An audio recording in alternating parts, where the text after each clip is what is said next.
Hello YouTube artist, I'm Kelly Hernig and welcome to In the Studio. I'm going to be starting a new watercolor series called Monday Minis.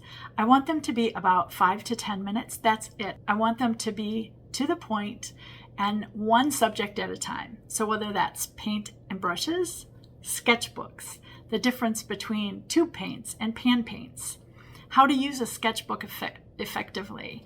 What other supplies do I use? What does my setup look like? How am I going about doing an everyday painting habit? These are the things that I want to make quick little videos about to help you on your watercolor journey. I think watercolor has changed me for the better because it is quick and easy.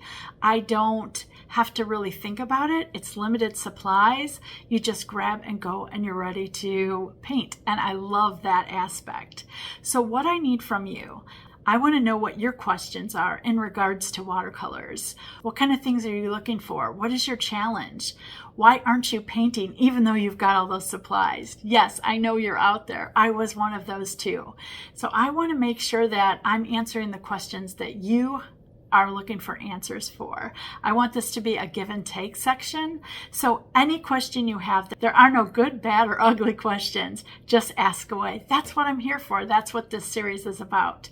So I'm looking forward to starting Monday Minis on Monday, and I hope to see you there. And please leave your comments below for me. And thanks for watching.